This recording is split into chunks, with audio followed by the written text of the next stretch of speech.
ನಮಸ್ಕಾರ. Real star ವಿಶೇಷ ಕಾರ್ಯಕ್ರಮಕ್ಕೆ ಸ್ವಾಗತ. ನಾನು ದಿವ್ಯಶ್ರೀ. ಇವತ್ತು ರಿಯಲ್ ಸ್ಟಾರ್ ಕಾರ್ಯಕ್ರಮದಲ್ಲಿ ನಿಮಗೆ ಪರಿಚಯ ಮಾಡಿಕೊಡ್ತಿರುವಂತ ಈ ವ್ಯಕ್ತಿ ಬಾಲ್ಯದಲ್ಲೇ ನ್ಯಾಯ ಎಲ್ಲಿದೆ ಅಂತ ಪ್ರಶ್ನೆ ಮಾಡಿದವರು ಮಾತ್ರವಲ್ಲ, ನ್ಯಾಯ ಸಿಗಬೇಕು ಅನ್ನುವಂಥ ನಿಟ್ಟಿನಲ್ಲಿ ಒಂದು ಸಂಘಟನೆಯ ಕಟ್ಟಿ ಲಕ್ಷಾಂತರ ಜನರಿಗೆ ನ್ಯಾಯವನ್ನ ಕೊಡಿಸಿದವರು.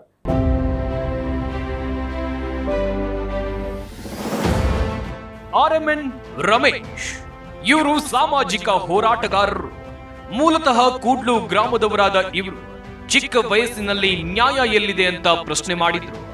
ಬಹುಜನ ದಲಿತ ಸಂಘರ್ಷ ಸಮಿತಿ ರಾಜ್ಯಾಧ್ಯಕ್ಷರಾಗಿ ಸೇವೆ ಸಲ್ಲಿಸ್ತಾ ಇದ್ರು. ಜಾತಿ ವ್ಯವಸ್ಥೆ ವಿರುದ್ಧ ಸಿಡಿದೆದ್ದ ಹೋರಾಟಗಾರ, ಸಮಾಜದ ನೋವಿಗೆ ಹೆಗಲಾಗಿ ನಿಂತ ಸಂಘಟಕ, ಗಾರ್ಮೆಂಟ್ಸ್ ಹೆಣ್ಣು ಮಕ್ಕಳ ಸಮಸ್ಯೆಗೆ ಪರಿಹಾರ, ಕಾರ್ಮಿಕರ ಸಮಸ್ಯೆಗೆ ನ್ಯಾಯ ಒದಗಿಸಿದ ನಾಗರಿಕರಿವರು. ಕಾರ್ಮಿಕರ ನೆರವಿಗೆ ಕಾರ್ಮಿಕ ಸೇನೆ ಸ್ಥಾಪನೆ ಮಾಡಿದ್ದಾರೆ. ಇವರಿಗೆ Zee Kannada News Real Stars Award ನೀಡೋಕೆ ನಾವು ಹೆಮ್ಮೆ ಪಡುತ್ತೇವೆ. ಇವತ್ತು ನಮ್ಮ ಕಾರ್ಯಕ್ರಮದಲ್ಲಿ ಬಹುಜನ ದಲಿತ ಸಂಘರ್ಷ ಸಮಿತಿಯ ರಾಜ್ಯಾಧ್ಯಕ್ಷರಾಗಿರುವಂತಹ RMN ರಮೇಶ್ ಅವರು ಇವತ್ತು ನಮ್ಮ ಕಾರ್ಯಕ್ರಮದಲ್ಲಿ ಭಾಗಿಯಾಗಿದ್ದಾರೆ. ಸರ್, ಕಾರ್ಯಕ್ರಮಕ್ಕೆ ಸ್ವಾಗತ. ಇವತ್ತು ಸಾಧಕರ ಸ್ಥಾನದಲ್ಲಿ ಕೂತ್ಕೊಂಡಿದ್ದೀರಿ, ಲಕ್ಷಾಂತರ ಜನರಿಗೆ ನ್ಯಾಯವನ್ನು ಕೊಡಿಸಿದ್ದೀರಿ. ಜೊತೆಗೆ ಹೋರಾಟದ ಬದುಕು, ಬಾಲ್ಯದಲ್ಲೇ ನ್ಯಾಯ ಎಲ್ಲಿದೆ ಅಂತ ಪ್ರಶ್ನೆ ಮಾಡಿದವರು. ಬಟ್ ಯಾವುದಾದ್ರೂ ಒಂದು ಘಟನೆ ಅನ್ನೋದು ಖಂಡಿತವಾಗ್ಲೂ ಇದ್ದೇ ಇರುತ್ತೆ, ಅಥವಾ ನಿಮ್ಮ ಪರಿಸ್ಥಿತಿ ಇರ್ಬೋದು. ಈ ಹೋರಾಟದ ಬದುಕಿಗೆ ಕಾರಣ ಏನಾಯ್ತು ಸರ್? ಈ ನಮ್ಮ ಹೋರಾಟದ ಬದುಕಿಗೆ ಮೂಲನೇ ನಮ್ಮ ಹುಟ್ಟು, ನಮ್ಮ ಜಾತಿ. ಮತ್ತೆ ಅದರಲ್ಲೂ ಬೆಂಗಳೂರಿಗೆ ಬಹಳ ಹತ್ರದಂತ ಊರು ನಂದು. ಹುಟ್ಟಿ ಬೆಳೆದ ಅದೇ ಊರು, ಅಪ್ಪಂದು ಅದೇ ಊರು, ಅಮ್ಮದು ಅದೇ ಊರು, ಮತ್ತೆ ನಮ್ಮ ಪೂರ್ವಿಕರು ಕೂಡ ಅದೇ ಊರು. ಅಂತ ಊರಲ್ಲಿ ಹುಟ್ಟಿದ್ವಿ. ಹುಟ್ಟಿದ್ರು ಕೂಡ ಬರೀ 12 ಕಿಲೋಮೀಟರ್ ದೂರದಲ್ಲಿರೋ ಊರಲ್ಲೂ ಕೂಡ ಜಾತೀಯತೆ ಅನ್ನೋದು ಬಹಳ ದೊಡ್ಡದಾಗಿತ್ತು, ತಾಂಡವಾಡ್ತಾ ಇತ್ತು. ನಮ್ಮಪ್ಪ ಡ್ರೈವರ್ ಮುನಿಯಪ್ಪ ಅಂತ, ಲಾರಿ ಡ್ರೈವರ್ ಆಗಿದ್ರು ಕೂಡ ಎಲ್ಲಾ ತರದ ಕೆಲಸಗಳನ್ನ ಮಾಡಿ, ಎಕ್ಸ್ಟ್ರಾ ಕೆಲಸಗಳನ್ನ ಮಾಡಿ ನನ್ನ ಮಕ್ಕಳನ್ನ ಓದಿಸ್ಬೇಕು ಅದೇ ಹಂಬಲ ಅವರಿಗೆ. ಮತ್ತೆ ಆ ವ್ಯಕ್ತಿಗೆ ಹೆಂಗಪ್ಪ ಅಂತಂದ್ರೆ, ಜಾತಿ ಕಾರಣಕ್ಕೆ ಆಗಿರುವಂತ ಅವಮಾನಗಳನ್ನ ನನ್ನಪ್ಪ ಖುದ್ದು ಅನುಭವಿಸಿದ್ರು. ಅವರು ಅದಕ್ಕೆ ನನಗೆ ನೆನಪು ಬಂದಾಗಿಂದನೂ ಬಹಳ ಚಿಕ್ಕ ವಯಸ್ಸಿಗೆ ಬೇರೆ ಡ್ರೈವರ್ಗಳು ಮೋಜು ಮಸ್ತಿ ಮಾಡ್ಕೊಂಡಿದ್ರೆ, ಈ ಅಪ್ಪ ಪಾಪ ಏನಾದ್ರು ಒಂದು ಎಕ್ಸ್ಟ್ರಾ ಕೆಲಸ ಮಾಡಿ ಬರುವಂತ ದುಡ್ಡಲ್ಲಿ ನಮಗೆ ಬರೀ ಒಳ್ಳೊಳ್ಳೆ ಬಟ್ಟೆಗಳು ಹೊಲ್ಸೋರು. ಈಗ ಆಗಿನ ಕಾಲದಲ್ಲಿ ಸಫಾರಿ ಅಂದ್ರೆ ಒಂದು ಟ್ರೆಂಡ್. ಹೌದು, ಅದು ಬರೀ ದೊಡ್ಡ ದೊಡ್ಡ ವ್ಯಕ್ತಿಗಳು ಮಾತ್ರ ಹಾಕೊಳ್ಳೋರು. ನನ್ಗೆ ನೆನಪಿದ್ದಂಗೆ ನಾನು 2ನೇ ಕ್ಲಾಸ್ಗೆ ನಾನು ಸಫಾರಿ ಆಗ್ದವನು. ಬರೀ ಸಫಾರಿಯಲ್ಲೇ ನಮ್ಮಪ್ಪ ನನಗೆ ಬೆಳೆಸಿದ್ದು. ಬೇರೆ ಬಟ್ಟೆಗಳನ್ನ ಇರ್ಲಿಲ್ಲ. ನಮ್ಮ ಮಗ ಬರೀ ಸಫಾರಿ ಹಾಕೊಂಡೇ ಓಡಬೇಕು ಅಂತ. ಅಂದ್ರೆ ಬಟ್ಟೆ ನಾವು ಕೊಳಕೋ ಕಾರಣಕ್ಕೆ ನಮ್ಮನ್ನ ದೂರ ಇಡ್ತಾರೆ, ಅಥವಾ ನೀವು ಈ ಜಾತಿಗಳ ಕಾರಣಕ್ಕೆ ದೂರ ಇಡ್ತಾರೆ, ನೀನ್ ಬೇರೆ ಬಂದು ಚೆನ್ನಾಗಿರ್ಬೇಕು ಮಗನೇ ಅಂತ ಹೇಳ್ತಾ ಇದ್ರು. ಬಹಳ ಒಳ್ಳೆ ಪ್ರಶ್ನೆ ತಾವು ಕೇಳಿದ್ರಿ. ಒಂದು ಕಡೆ ನನ್ನ ಹುಟ್ಟು ಕಾರಣ ಆಯ್ತು ಅಂದ್ರೆ, ಇನ್ನೊಂದು ಕಡೆ ನಾವು ಅವ್ರಿಗಿಂತ ಚೆನ್ನಾಗಿದ್ವಿ, ಮತ್ತೆ ಅವ್ರಿಗಿಂತ ಚೆನ್ನಾಗಿ ನಾವು ಬದುಕ್ತಾ ಇದ್ವಿ. ಬಡತನ ಇರ್ಬೋದು ನಮ್ಗೆ, ಬಟ್ ಬಹಳ ಸ್ವಚ್ಛವಾಗಿ ಬದುಕ್ತಾ ಇದ್ವಿ. ನಮ್ದು ಸಣ್ಣ ಮನೆಗಳಿರ್ಬೋದು, ಇರೋ ಸಣ್ಣ ಮನೆನ ಬಹಳ ಸ್ವಚ್ಛವಾಗಿ ಇಟ್ಕೊಂಡಿದ್ವಿ. ಆದ್ರೂ ಮೇಡಮ್ ಒಂದ್ ಹೇಳಕ್ ಇಚ್ಛೆ ಪಡ್ತೀನಿ, ನಮ್ಮ ಊರಿಗೆಲ್ಲ ಒಂದೇ ಬೋರ್ ಇತ್ತು, ಬಾವಿ ಇತ್ತು. ಕುಡಿಯೋ ನೀರಿಗೆ ಒಂದು ಬೋರ್ ನಾವೆಲ್ಲ ಬರ್ಬೇಕಾಗಿತ್ತು. ನಾನು ಚಿಕ್ಕ ವಯಸ್ಸಿಂದ ಬಹಳ ಆಕ್ಟಿವ್ ಆಗಿದ್ದೆ. 5ನೇ ಕ್ಲಾಸ್ಗೆಲ್ಲ ಬಹಳ ಆಕ್ಟಿವ್. ಅಪ್ಪ ಅಮ್ಮ ಇಬ್ರು ಕೂಲಿ ಮಾಡ್ತಿದ್ರು. ಅಪ್ಪ ಡ್ರೈವರ್ ಆದ ಕೂಡ ಅಮ್ಮ ಕೂಲಿ ಮಾಡ್ತಿದ್ರು. ಅವ್ರು ಬರೋಷ್ಟರಲ್ಲಿ ನಾನು ಮನೆ ಎಲ್ಲ ಸ್ವಚ್ಛ ಮಾಡಿ, ನಮ್ಮಲ್ಲ ಮನೆ ಪಾತ್ರೆ ಸಮೇತ ನಾನೇ ತೊಳೆದು ನಮ್ಮ ಅಮ್ಮ ಬರೋಷ್ಟರಲ್ಲಿ ರೆಡಿ ಆಗಿರ್ತಾ ಇದ್ದೆ. ಅಂತ ಸಮಯದಲ್ಲಿ ನಾನು ಬಿಂದಿಗೆ ತಗೊಂಡು ಒಂದು ಕುಡಿಯೋ ನೀರು ತಗೋಬೇಕಂತ ಹೋದಾಗ, ನನ್ನ 5ರಿಂದ 7ನೇ ಕ್ಲಾಸ್ ಓದ್ತೀನಿ ಅಂತ ಕಾಣುತ್ತೆ, ಬೇರೆ ಉತ್ತಮ ಜಾತಿ ಅನ್ಸ್ಕೊಡೋರು ಕೆಲವರು ಮತ್ತೆ ಬಹಳ ಚೆನ್ನಾಗಿ ಮಾತಾಡೋರು. ಬಹಳ ಚೆನ್ನಾಗಿ ಏನಪ್ಪ ರಮೇಶ್ ಹೇಗಿದ್ಯಾ ಅಂತ ಚೆನ್ನಾಗಿ ಮಾತಾಡೋರು, ನಗ್ನಗ್ತಾ ಮಾತಾಡೋರು. ಆದ್ರೆ ನಮ್ಮನ್ನ ಹತ್ರ ಬಿಟ್ಕೋತಾರೆ, ದೂರ ನಿಂತ್ಕೊ ಅಂತ ಹೇಳೋರು ಒಂದು. ಮತ್ತೆ ನೀರ್ ತಗೊಂಬರಕ್ ಹೋದಾಗ ಆ ಬೋರ್ ಮೇಲೆ ಪಂಪ್ ಮಾಡ್ತೀವಲ್ಲ, ನಾವ್ ಯಾನ್ ಹಿಡ್ಕೊಂಡಿದೀವಿ ಅನ್ನೋ ಕಾರಣಕ್ಕೆ ಅವರು ಅವ್ರ ಮನೆಯಿಂದ ನೀರ್ ತಂದ್ಬಿಟ್ಟು ಆ ಪಂಪ್ ಅನ್ನ ತೊಳಿತಿದ್ರು. ಮತ್ತೆ ನಾವು ಬಿಂದಿಗೆ ಇಡೋ ಜಾಗದಲ್ಲಿ ಅವರು ಸ್ವಲ್ಪ ಪಂಪ್ ಮಾಡಿ ನೀರ್ ಬಂದಾದ್ಮೇಲೆ ಕಾಲಲ್ಲಿ ಅದನ್ನ ಉಜ್ಜಿ ನಂತರ ಅವ್ರ ಬಿಂದಿಗೆ ಇಡ್ತಾ ಇದ್ರು. ಆಗೆಲ್ಲ ನನಗೆ ಯಾಕೆ ಹೀಗೆ, ನಾವು ನಮ್ಮ ಬಿಂದಿಗೆ ಅವ್ರ ಬಿಂದಿಗೆಗಿಂತಲೂ ಚೆನ್ನಾಗಿ ಇಟ್ಕೊಂಡಿದೀವಿ, ಮತ್ತೆ ಯಾಕೆ ಈ ತರ ಮಾಡ್ತಾರೆ ಅಂತ ನಂಗಿನ್ನೂ ಆ ಚಿಕ್ಕ ವಯಸ್ಸದ ಅನುಭವ ಆಗ್ತಾ ಇರ್ಲಿಲ್ಲ. ಮತ್ತೆ ನಮ್ಮ ಶಾಲೆ ಪಕ್ಕದಲ್ಲಿ ಆಗೆಲ್ಲ ಸರ್ಕಾರಿ ಶಾಲೆಯಲ್ಲಿ ಕುಡಿಯೋ ನೀರು ವ್ಯವಸ್ಥೆ ಇರ್ಲಿಲ್ಲ. ನೀರು ಕುಡಿಬೇಕು ಅನ್ಸಿದ್ರೆ ಪಕ್ಕದಲ್ಲಿ ಹೋಗಿ ಕೇಳ್ಬೇಕಾಗಿತ್ತು. ಅವರು ಅವ್ರಿಗೆ ಏನ್ ಹೇಳ್ಕೊತ, ನಾವು ಬಹಳ ಶ್ರೇಷ್ಠ ಜಾತಿ ಏನಲ್ಲ, OBCಗಳು. ಇವತ್ತು ನಮ್ಮನ್ನು ಕೂಡ SC ಪಟ್ಟಿ ಸೇರಿಸ್ಬೇಕು ಅನ್ನೋ ಹೋರಾಟ ಮಾಡ್ತಾರವರು ಮನೆಗಳವರು. ಅವರು ಕೂಡ ನಮಗೆ ನೀರನ್ನ ಮೇಲೆಯಿಂದ ಹಾಕ್ತಾ ಇದ್ರು, ನಾವು ಬಗ್ಸಲ್ಲಿ ನೀರು ಕುಡಿಬೇಕಾಗಿತ್ತು. ಆ ನೀರು ಕುಡಿಯೋ ಸಮಯದಲ್ಲಿ ನಾವು ಮೈ ಮೇಲೆಲ್ಲ ಚೆಲ್ಕೊಂಡು ನೀರನ್ನ ಆ ತರ ಅನುಭವಿಸ್ತಾ ಇದ್ವಿ. ಆದ್ರೆ ಒಂದೇ ಒಂದೇನಪ್ಪ ಅಂದ್ರೆ ನಮಗೆ ಸಾಕ್ಷಾತ್ ದೇವ್ರ ನಾವು ನೋಡಿಲ್ಲ. ನಮ್ಮ ಟೀಚರ್ಸ್ ನಮ್ಗೆ ದೇವ್ರ ತರ ಇದ್ರು. ಆಗಿನ ಕಾಲದಲ್ಲಿ ಒಬ್ರು ಲಿಂಗಾಯತ್ ಮಾಸ್ಟರ್ ಇದ್ರು, ಲಿಂಗಣ್ಣ ಅಂತ. ಪ್ರೇಮ ಟೀಚರ್ ಅಂತ ಒಬ್ಬ ಕ್ರಿಶ್ಚಿಯನ್ ಮೇಡಮ್ ಇದ್ರು. ರುಕ್ಮಿಣಿ ಟೀಚರ್ ಅಂತ ಅವರು ಮೋಸ್ಟ್ ಅಪ್ಪರ್ ಕ್ಯಾಸ್ಟೆ. ಇವರೆಲ್ಲ ನಮಗೆ ಎಲ್ಲೂ ಕೂಡ ಆ ಜಾತಿಯ ಸೋಂಕು ನಮಗೆ ಹತ್ರ ಕೂಡ ಬರ್ದಂಗೆ ನಮ್ಮನ್ನ ಮುದ್ದು ಮಾಡ್ತಾ ಇದ್ರು. ಆ ಪ್ರೇಮ ಟೀಚರ್ ಅಂತೂ ಮ್ಯಾಥ್ಸ್ ಅಲ್ಲಿ ಯಾರಾದ್ರೂ ಜಾಸ್ತಿ ಮಾರ್ಕ್ಸ್ ತಗೊಂಡ್ಬಿಟ್ರೆ ಅಥವಾ ಕನ್ನಡ ಚೆನ್ನಾಗಿ ಗುಂಡಾಗಿ ಬರ್ಬಿಟ್ರೆ ಅಪ್ಕೊಳ್ಳೋರು. ಒಂದ್ ಕಡೆ ಅವಮಾನವನ್ನ ನೋಡ್ತಾ ಇದ್ವಿ, ಒಂದ್ ಕಡೆ ಇವರು ಕೂಡ ಪ್ರೀತಿಯನ್ನ ನೋಡ್ತಾ ಇದ್ವಿ. ಆಗ ಅಂದ್ಕೊಂಡ್ವಿ ವಿದ್ಯೆ ನಾವು ಓದ್ಬೇಕು, ನಾವು ಓದ್ರೆ ಎಲ್ಲ ನಮ್ಮನ್ನ ಒಪ್ಕೊಳ್ತಾರೆ. ಆಗ್ಲೇ ಬಂತು ನಮ್ಗೆ ಇಲ್ಲ ಓದ್ಬೇಕು ಅಂತ. ಮತ್ತೆ ಸಂಪಾದನೆ ಮಾಡ್ಬೇಕು. ನನ್ನ ಅಪ್ಪ ಕಷ್ಟ ಪಡೋದು ನೋಡ್ತಾ ಇದ್ದೆ, ನನ್ನ ತಾಯಿ ಕಷ್ಟ ಪಡೋದು ನೋಡ್ತಾ ಇದ್ದೆ. ನಮ್ಮ ಊರು ಸುತ್ತಮುತ್ತ ಇಟ್ಕೆ ಫ್ಯಾಕ್ಟರಿ ಇದ್ವು. ನಾನು 7ನೇ ಕ್ಲಾಸ್ಗೆ ಹೊತ್ತಿಗೆ ನಾನು ಕೂಡ ಸಂಪಾದನೆ ಮಾಡ್ತಾ ಇದ್ದೆ. ನಾನು ಪಾರ್ಟ್ ಟೈಮ್ ಅಲ್ಲಿ 7ನೇ ಕ್ಲಾಸ್ಗೆ ನಾನು ದುಡ್ಡು ಸಂಪಾದನೆ ಮಾಡ್ತಾ ಇದ್ದೆ. 5ನೇ ಕ್ಲಾಸಿಂದ ಸ್ಟಾರ್ಟ್ ಮಾಡಿದೀನಿ. ಆ ಇಟ್ಕೆ ಹಿಂಗ್ ಹಾಕಿದಾಗ ನಮ್ಮ ಮಕ್ಕಳಲ್ಲಿ 2 ಕೈಲ ಇಟ್ಕೆನ ಹಿಂಗ್ ನಿಲ್ಸ್ಬಿಟ್ರೆ ಒಂದಷ್ಟು ಇಟ್ಕೆ ನಿಲ್ಸ್ಬಿಟ್ರೆ ಒಂದಷ್ಟು ಕೊಡೋರು. ಆಗಿನ ಕಾಲಕ್ಕೆ 4 ಆಣಿ 8 ಆಣಿ 8 ಆಣಿ ಕೊಟ್ರೆ ನಮ್ಗೆ ಸಾಕು. 8 ಆಣಿ ಕೊಟ್ಬಿಟ್ರೆ ಒಂದ್ ಪೆನ್ ಬರೋದು. ₹1 ಬಂದ್ಬಿಟ್ರೆ ಒಂದು ಒಳ್ಳೆ ಪೆನ್ನು, ಒಂದು ಯೂರೋ ಪೆನ್ ಅಂತ. ಆಗಿನ ಕಾಲಕ್ಕೆ ಯೂರೋ ಪೆನ್ ತೆಗೆದುಕೊಳ್ಳೋದು ನಮ್ಗೊಂದು ಪ್ರತಿಷ್ಠೆ. ಒಂದು ಲೇಖಕ್ ಒಂದು ನೋಟ್ಬುಕ್ ತಗೊಂಡ್ಬಿಟ್ರೆ ಪ್ರತಿಷ್ಠೆ. ಲೇಖಕ್ ಬುಕ್ಕಲ್ಲಿ ಬರಿತೀವಿ ಅಂದ್ರೆ ನೈಟ್ ಎಲ್ಲ ಕನಸು. ಒಂದು ಲೇಖಕ್ ನಾವು ಒಂದು ಎಕ್ಸೈಸ್ ತಗೊಂಡ್ಬಿಟ್ರೆ ಅದನ್ನ ಯಾವ ಪುಲ್ ಮಾಡ್ತೇನೋ ಯಾವ ಬರಿತೀನೋ ನಾವು ಇದಿತ್ತು ನಮ್ಗೆ. ಅಲ್ಲಿ ನ್ಯಾಯ ಕೊಡ್ಸೋದು ಅಂದ್ರೆ ಅಷ್ಟು ಸುಲಭ ಸಾಧ್ಯ ಇಲ್ಲ. ಒಂದಷ್ಟು ಜನ ನಿಮ್ಮನ್ನ ನಂಬ್ಕೊಂಡ್ ಬರ್ತಾರೆ, ಅವ್ರಿಗೆ ನ್ಯಾಯ ಕೊಡ್ಸೋವರೆಗೂ ನೀವು ನಿದ್ದೆ ಮಾಡಂಗಿಲ್ಲ. ಮತ್ತೆ ಸವಾಲುಗಳು ಅಷ್ಟೇ ಇರ್ತವೆ. ಆರ್ಥಿಕವಾಗಿರ್ಬೋದು, ಯಾರೋ ಕಷ್ಟ ಅಂತ ಬಂದಾಗ ಆರ್ಥಿಕ ಸವಾಲುಗಳು ಡೆಫಿನೆಟ್ಲಿ ಇದ್ದೇ ಇರುತ್ತೆ. ಪ್ರಭಾವಗಳನ್ನು ಬೇರೆ ಬಿಡು, ಆ ಕೇಸ್ ತಗೋಬೇಡ ಅಥವಾ ಅದನ್ನ ನೀವು ಹ್ಯಾಂಡಲ್ ಮಾಡಬೇಡಿ, ಈ ತರ ಥ್ರೆಟ್ಗಳು ಬರ್ಬೋದು. ಇಂತಹ ಸವಾಲುಗಳನ್ನ ಹೆಂಗ್ ಸ್ವೀಕರಿಸಿದ್ರಿ? ಬಹಳಷ್ಟು ಅವೆಲ್ಲ ಸ್ವೀಕಾರ ಮಾಡಿದ್ವಿ ಮೇಡಮ್. ಅವೆಲ್ಲವೂ ಸ್ವೀಕಾರ ಮಾಡ್ಬೇಕಾದ್ರೆ ನಮಗೆ ಮನಸ್ಸು ಗಟ್ಟಿ ಬಂಡೆ ತರ ಮಾಡ್ಕೊಂಡಿದ್ವಿ. ಯಾಕಂದ್ರೆ ಚಿಕ್ಕ ವಯಸ್ಸಲ್ಲೇ ಅನುಭವಿಸಿರುವಂತ ನೋವುಗಳು ಅದ್ರ ಮುಂದೆ ಇದ್ಯಾವುದು ಅಲ್ಲ ಅನ್ಸ್ಬಿಡುತ್ತೆ. ಅದ್ರ ಮುಂದೆ ಇದ್ಯಾವುದು ಅಲ್ಲ. ನಮ್ಗೂ ಹಾಕೋ ಬೆದರಿಕೆಗಳು. ಈಗ ನಾವ್ ಎಷ್ಟೋ ಕೊಲೆಗಳನ್ನ ಕಣ್ಣಾರ ಕಂಡಿದೀವಲ್ಲ ಮೇಡಮ್. ಎಷ್ಟೋ ಜನ ದಲಿತ ನಾಯಕರುಗಳನ್ನ ಮೋಸ ಮಾಡಿ ವಿಷ ಹಾಕಿ ಸಾಯಿಸಿದ್ದಾರೆ. ಎಷ್ಟೋ ನಾಯಕರು ಹೆಸರು ಆಚೆ ಬರ್ದಂಗೆ ಸಾಯಿಸ್ಬಿಟ್ಟಿದ್ದಾರೆ. ಬಟ್ ನಾವು ಅಂದ್ಕೊಂಡ್ವಿ ಸಂಘಟನೆ ಮಾಡೋ ದಿನನೇ ನಮ್ಮ ಸಾವನ್ನು ಕೂಡ ನಾವು ಆಹ್ವಾನ ಮಾಡಿದ್ವಿ. ಸಂಘಟನೆ ಅಂದ್ರೆ ನಮ್ಮ ಸಾವನ್ನ ನಾವು ಆಹ್ವಾನ ಮಾಡ್ಕೊಂಡ್ವಿ. ಸಾವು ಅಂದ್ರೆ ಭಯ ಇಲ್ಲ. ಈಗ ಭಯ ಇಲ್ಲ. ಯಾಕೆ ಭಯ ಪಡ್ಬೇಕು ಮೇಡಮ್? ಬಹುಶಃ ಸಾವನ್ನ ಗೆದ್ದಿದ್ದು ನನ್ನ ಅಪ್ಪನಿಂದ. ಯಾಕಂದ್ರೆ ನಾನು ಯಾವಾಗಲೂ ಹೇಳ್ತಾ ಇರ್ತೇನೆ, ನಮ್ಮ ಅಪ್ಪ ಹೆಸರು ಡ್ರೈವರ್ ಮುನಿಯಪ್ಪ ಅಂತ. ನನ್ನೊಳಗಿನ ನಾಯಕ ನನ್ನ ಅಪ್ಪ ಮುನಿಯಪ್ಪ ಅಂತ. ನಾನು ಇವತ್ತು ಏನಾದ್ರೂ ಒಂದು ಮಾಡಿದ್ದೀನಿ ಆ ಕಿಚ್ಚು, ಆ ಹೋರಾಟಕ್ಕೆ ಸ್ಫೂರ್ತಿ ನನ್ನ ಅಪ್ಪ. ಯಾಕಂದ್ರೆ ಅವರು ಅಂಬೇಡ್ಕರ್ ಸಾಹೇಬ್ರು ಅಂದ್ರೆ ನಮ್ಮ ಮನೇಲಿ ಅಂಬೇಡ್ಕರ್ ಫೋಟೋ ಯಾವಾಗಲೂ ಇರ್ತಾ ಇತ್ತು. ಅಂಬೇಡ್ಕರ್ ಆಗಿನ ಕಾಲಕ್ಕೆ ಅಂಬೇಡ್ಕರ್ ಬಗ್ಗೆ ಇಟ್ಟಿದ್ರು, ಅಷ್ಟು ತಿಳ್ಕೊಂಡಿರ್ಲಿಲ್ಲ. ಅಂಬೇಡ್ಕರ್ ಅಂದ್ರೆ ದೇವರು ಇತ್ತು ಅನ್ನೋದು ಇತ್ತು ಅವ್ರ ಭಾವನೆಯಲ್ಲಿ. ಅಂಬೇಡ್ಕರ್ ಪಾಪ ದೇವ್ರ ಪದ ಫೋಟೋ ಇಟ್ಟಿದ್ರು. ಅಂಬೇಡ್ಕರ್ ಅವರ ತ್ಯಾಗ ಅವ್ರಿಗೆ ಗೊತ್ತಿತ್ತು, ಅಂಬೇಡ್ಕರ್ ಶಕ್ತಿ ಅವ್ರಿಗೆ ಅರ್ಥ ಆಗಿರ್ಲಿಲ್ಲ. ಬಟ್ ನಮ್ಮ ಅಪ್ಪ ಅನುಭವಿಸಿದಂತ ಆ ಸವಾಲುಗಳು. ಒಮ್ಮೆ ನಾನೇನು ಚಿಕ್ಕ ಹುಡುಗ, ನಾನು ಓದ್ತಾ ಇದ್ದೆ. ಆಗಿನ ಕಾಲಕ್ಕೆ ಬಸವಲಿಂಗಪ್ಪ ನಮ್ಮಪ್ಪನ ಗಲಾಟೆಯಿಂದಾಗಿ ಕೂಡ್ಲು ಗ್ರಾಮ ಅಂತ ನಮ್ಮ ಗ್ರಾಮಕ್ಕೆ ಬರ್ತಾರೆ. ರೇಡಿಯೋದಲ್ಲಿ ಈ ಜಾತಿ ಕಲಹ ಉಂಟಾಗಿದೆ ಅಂತೇಳಿ ಮೆಸೇಜ್ ತಿಳ್ಕೊಂಡು ಪಾಪ ಬೊಮ್ಮನಹಳ್ಳಿ ಭಾಗದಲ್ಲಿ ಒಬ್ರು ಇರ್ತಾರೆ, ನಮ್ಮ ದಲಿತ ಮುಖಂಡ್ರೆ, ಚೇರ್ಮನ್ ಆಗಿದ್ರು ಅವರು. ಅವ್ರ ಮುಖಾಂತರ ವಿಷಯ ತಿಳ್ಕೊಂಡು ನಮ್ಮ ಕೂಡ್ಲಿಗೆ ಬರ್ತಾರೆ. ಅವರು ಕೂಡ್ಲಿಗೆ ಬಂದು ಒಂದಷ್ಟು ದೊಡ್ಡ ಅನಾಹುತವನ್ನ ತಪ್ಪಿಸ್ತಾರೆ. ಆ ಗಲಾಟೆಯಾಗಿ ಮೂಲ ನಮ್ಮಪ್ಪ ಜಾತಿ ಕಾರಣಕ್ಕೆ ಒಬ್ಬ ಹಿರಿಯ ಬೇರೆ ಒಂದು ಕ್ಯಾಸ್ಟ್ ಅವರಿಗೆ ಸವಾಲ್ ಹಾಕ್ಬಿಟ್ಟಿರ್ತಾರೆ. ನಾನು ಈ ಕೆಲಸ ಯಾಕೆ ಮಾಡ್ಬೇಕು ಅಂದಾಗ ಅವರನ್ನ ಈ ಹುಣಸೆ ಬರೆಗಳಲ್ಲಿ ಹೊಡೆದಿರ್ತಾರೆ ಅವರನ್ನ. ಬಹಳ ಅಮಾನುಷ ಮೇಡಮ್. ಎಷ್ಟು ಮಟ್ಟಿಗೆ ಇತ್ತು ಅಂತಂದ್ರೆ ಪೊಲೀಸ್ ಸ್ಟೇಷನ್ ಹೋಗೋ ಧೈರ್ಯ ಇರ್ಲಿಲ್ಲ. ಪೊಲೀಸ್ ಸ್ಟೇಷನ್ಗೆ ಈಗ ತಪ್ಪು ಅಂತ ಹೇಳಿದ್ರೆ ಮುಗೀತು. ನಾನು ಯಾಕೆ ಮಾಡ್ಬೇಕು ಅಂದ್ರೆ ಅವನ ಮೇಲೆ ದೌರ್ಜನ್ಯ ಮಾಡ್ತಾ ಇದ್ರು. ಈಗ ನೀವು ನಮ್ಮ ಮನೆಗೆ ಬರ್ಲೇಬೇಕು, ನೀವು ಹೆಂಗಂತಂದ್ರೆ ನೀವು ನನ್ನ ಗುಲಾಮರು ನಾವು ಮನಸ್ಸಿತ್ತು ನಮ್ಮೂರಲ್ಲಿ. ಯಾಕೆ ನೀವು ನಮ್ಮಲ್ಲೇ ದುಡಿಬೇಕು ಅಂತ. ಮತ್ತೆ ಆಗಲ್ಲ ಹೆಂಗಪ್ಪ ಅಂತಂದ್ರೆ ನಮಗೂ ಸಣ್ಣ ಪಣ್ಣ ಏನೋ ಆಸ್ತಿ ಇದ್ರೂ ಕೂಡ ಅವ್ರ ಮನೇಲೆಲ್ಲ ನಾವು ದುಡಿಬೇಕಾಗಿತ್ತು. ಹೆಚ್ಚಿಗೆ ಅವರೆಲ್ಲ ಒಟ್ಟೆ ಸೇರ್ಕೊಂಡು ಇವ್ರಿಗೆ ಯಾರು ಕೆಲಸ ಕೊಡ್ಬೇಡ್ರಿ ಅಂತ ಹೇಳ್ಬಿಟ್ರೆ ಅಲಿಖಿತ ನಿಯಮ ಮಾಡ್ಕೊಂಡ್ಬಿಡೋದು. ಅಲಿಖಿತವಾಗಿ ಅವರೇ ಇವ್ರು ಕೆಲಸ ಕೊಡ್ಬೇಡ್ರಿ ಅಂದ್ಬಿಟ್ರೆ ಮನೆ ಜೀವನ ಏನ್ ಮಾಡೋದು? ಈಗ ಅವ್ರ ಗದ್ದೆಗಳಲ್ಲಿ ಅವ್ರ ಹೊಲ ನಾವೇ ದುಡಿಬೇಕಾಗಿತ್ತು. ಈಗ ಹೊಲ ಗದ್ದೆಗಳಲ್ಲಿ ಕೆಲಸ ಕೊಡಿಲ್ಲ ಅಂತಂದ್ರೆ ನಾವೆಲ್ಲ ಕೃಷಿ ಕಾರ್ಮಿಕರು, ಮತ್ತೆ ನಮ್ ಜೀವನ ನಡೆಯೋದು ಹೇಗೆ? ಆದ್ರೂ ನಮ್ಮಪ್ಪ ಅದನ್ನೆಲ್ಲ ಮೆಟ್ಟಿ ನಿಂತು ನಮ್ಗೆ ವಿದ್ಯಾಭ್ಯಾಸ ಕೊಡ್ಸೋದು. ಇಂಥ ಟೈಮಲ್ಲಿ ನಮ್ಮಪ್ಪ ಅಕಾಲಿಕವಾಗಿ ನನ್ನ ಕಾಲೇಜ್ ಡೇಸ್ ಅಲ್ಲಿ ಸತ್ತೋಗ್ಬಿಡ್ತಾರೆ.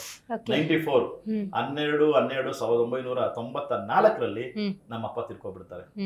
ನಮ್ಮಪ್ಪ ತಿರ್ಕೊಬಿಟ್ಟಾಗ ಇನ್ನೇನ್ ನಮ್ದು ಮುಗೀತು ಪ್ರಪಂಚ ಅಂದಾಗ ನಮ್ಮದು ನೀವು ನಂಬಲ್ಲ, ನಾವು 3 ಜನ ಮಕ್ಕಳು. ನಮ್ಮ ಅಪ್ಪ ತೀರ್ಕೊಂಡ್ಬಿಟ್ಟಾಗ ಅಮ್ಮ ಸ್ವಲ್ಪ ಮೆಂಟಲಿ ಶಾಕ್ ಒಳಪಟ್ಬಿಡ್ತಾರೆ. ಅವರನ್ನ ಅವರು ಅಣ್ಣ ಬಂದು ಮನೆ ಕರ್ಕೊಂಡು ಹೋಗ್ಬಿಡ್ತಾರೆ. ನಾವು 3 ಜನ ಉಳ್ಕೊಬಿಡ್ತೀವಿ. ಆಗ ಏನ್ ಮಾಡೋದು ಅಂತಂದಾಗ ಅಲ್ಲ, ಇಲ್ಲ, ನಾವು ಊಟ ಬದುಕ್ಬೇಕು. ತಿಂಡಿ ಬದುಕು ವಿದ್ಯೆ ಜೀವನ ಏನ್ ಸುಲಭನ ಸರ್ ಅದು? ಬಹಳಷ್ಟು ಜನ ಇರ್ತಾರೆ ನೆಂಟರುಗಳು. ಎಲ್ಲಾ ನೆಂಟರುಗಳು ಇವ್ರಿರೋ ಆಸ್ತಿನ ಹೆಂಗ್ ಕಬಳಿಸ್ಬೋದು ಅಂತ ಪ್ಲಾನ್ ಮಾಡ್ತಾ ಇರ್ತಾರೆ. ಯಾರು ಕೂಡ ಇವ್ರಿಗೆ ನಾವು ಸಪೋರ್ಟ್ ಮಾಡ್ಬೇಕು ಅನ್ನೋ ಕಾಲ ಇರಲ್ಲ. ಅಂತ ಟೈಮಲ್ಲಿ ನಮ್ಗೆ ಬದುಕು ಕೊಟ್ಟಿದ್ದು ಅಂಬೇಡ್ಕರಿಸಂ, ಅಂಬೇಡ್ಕರ್ ಪಾಠ. ಅಲ್ಲ, ಅಷ್ಟ್ರಲ್ಲೇ ತಿಳಿದಿತ್ತ? ಹಾ ಮೇಡಮ್, ಸ್ಕೂಲ್ ಡೇಸ್ ಇಂದ ಅಂಬೇಡ್ಕರ್ ಸಾಹೇಬ್ರನ್ನ ನಾನು 8th 9th ಹೋದ ತಕ್ಷಣ ಅಂಬೇಡ್ಕರ್ ಸಾಹೇಬ್ರ ಬಗ್ಗೆ ಒಂದಷ್ಟು ಹಾಡಲಾಡೋದು, ಒಂದಷ್ಟು ಓದ್ಕೊಳ್ಳೋದು ಬಗ್ಗೆ ಪ್ರಾರಂಭ ಮಾಡಿದ್ವಿ. ಆಗಿನ್ನೂ ದಲಿತ ಸಂಘಟನೆ ಚಿಗುರೊಡಿದ ಕಾಲ. ಬಹಳ ಉತ್ಕೃಷ್ಟ ಸ್ಥಿತಿಯಲ್ಲಿ ದಲಿತ ಸಂಘಟನೆ ಇತ್ತು. ಒಂದೊಂದು ಹಾಡು ಕೂಡ ಎಂಥವ್ರನ್ನು ಹೋರಾಟಕ್ಕೆ ಬರಮಾಡ್ಕೊಳ್ಬಿಡೋದು, ಅಂತಹ ಹಾಡುಗಳು ಗಟ್ಟಿ ಹಾಡುಗಳನ್ನ ಕಟ್ತಾ ಇದ್ರು. ಅದು ನನ್ನ ರಕ್ತದಲ್ಲಿ ಇಳಿದು ಬಿಟ್ಟಿತ್ತು. ಹಾಗಾಗಿ ನಾವು ಎದೆಗುಂದ್ಲಿಲ್ಲ, ಇಲ್ಲ ಬದುಕ್ಬೇಕು, ನಾವು ಬದುಕಲೇಬೇಕು ಅಂತ ಹೇಳಿ. ಆಗ ಅಲ್ಲ, ಬೇಡಪ್ಪ ಈ ಜೀವನ ಅಂತ ಅನ್ಸಿದ್ದಿಲ್ವಾ? ನಾವು 3 ಜನ ಒಮ್ಮೆ ಯೋಚನೆ ಮಾಡ್ತೇವೆ ಸತ್ತೋಗ್ಬೇಡ ಅಂತ. ಅಯ್ಯೋ, ಹೌದಾ? ಸತ್ತೋಗ್ಬೇಡ ಅಂತ ಯೋಚನೆ ಮಾಡ್ತೇವೆ, ಬಟ್ ಯಾವ ರೀತಿ ಸಾಯೋದು ಅಂತ ಯೋಚನೆ ಗೊತ್ತಿರಲಿಲ್ಲ. ಈ ನಮಗೆ ನಮ್ಮ ಕಡೆ ಎಲ್ಲ ಈ ನಾಟಕಗಳು ಆಡ್ತಾ ಇದ್ರು. ಈ ನಲ್ಲತಂಗ ಅಂತ ಒಂದು ಕತೆ ಬರೋದು.